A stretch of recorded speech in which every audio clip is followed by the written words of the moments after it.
Hey everyone, this is David. Welcome back behind the velvet rope. Let's just get right into it today because we are joined by the one, the only, just David.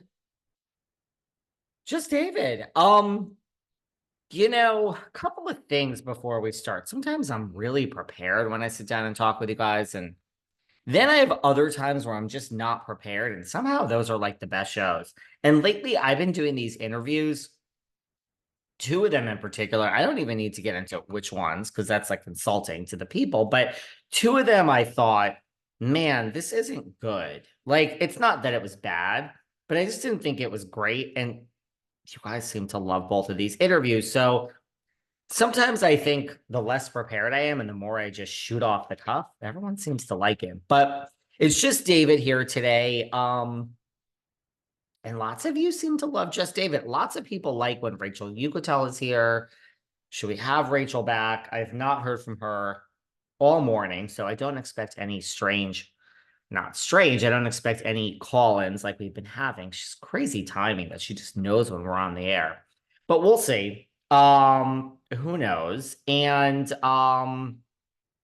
the other thing that was presented to me by her herself is did we like a lot of you liked Andrea Lopez, who was here? She did the impression of Kourtney Kardashian. She did the impression of Kristen Cavallari. She did the Teresa impression. And, lots of people were like, why don't you have her be Teresa? And like, if she comes during the season as Teresa onto this Patreon, then I'm going to ask her questions as if she's Teresa. That could be kind of funny, right? But we got to break down the show. By the way, we're not doing any Jersey today. It's not even on the air. Nothing's really happening. And we're not just talking about Jersey here. And I think people like that.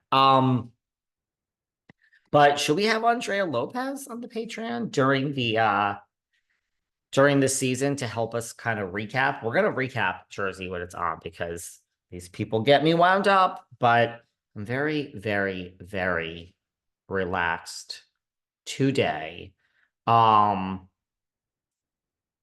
it's kind of in a weird way a quiet week here, but there are some things that we need to get into. I just read that Simon wants Portia to turn over all her communication with Bravo and returning to the show.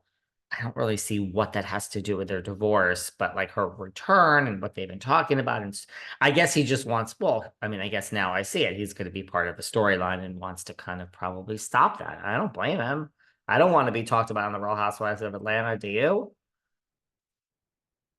If you mentioned behind the velvet rope, happy Saturday. Welcome, welcome, welcome.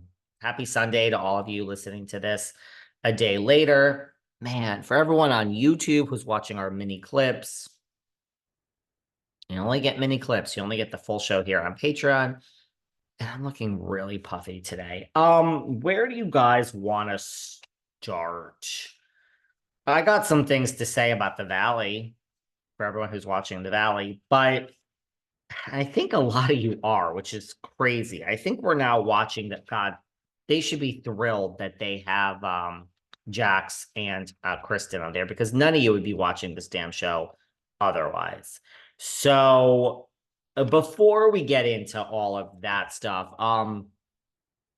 Shannon has spoken out. I kind of touched upon this a little bit during the week, but I said I would touch upon it more here. Shannon has spoken out about being sued by John Jansen.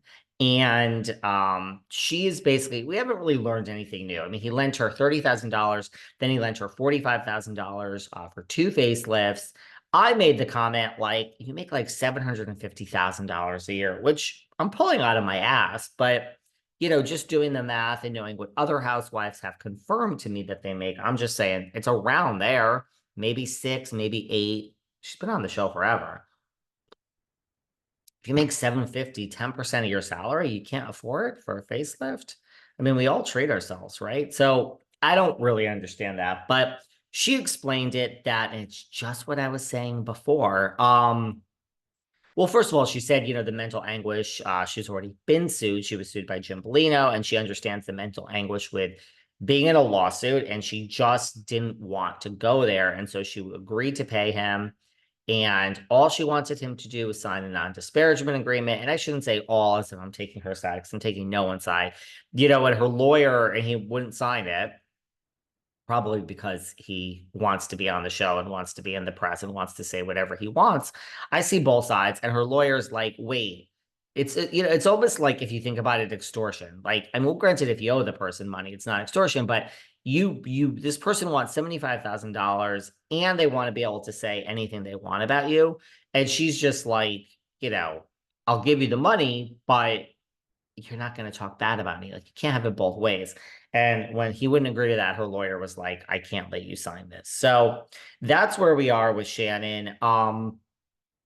She did kind of explain away the whole money thing. And she said, like exactly what I was saying, which was my point, is like, she's like, our filming schedule is different.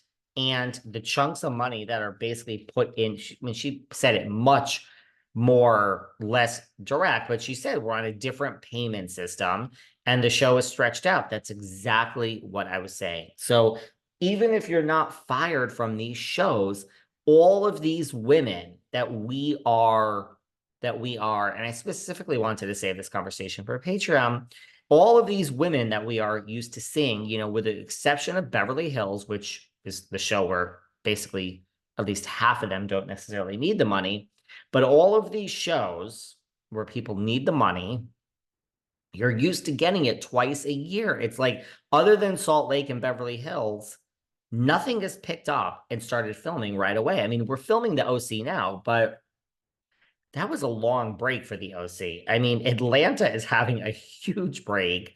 We know Portia's in. Let's face it. We know Kenya's in. We don't know anything else. Atlanta's having a huge break. Potomac, I'm telling you, is about to have a break.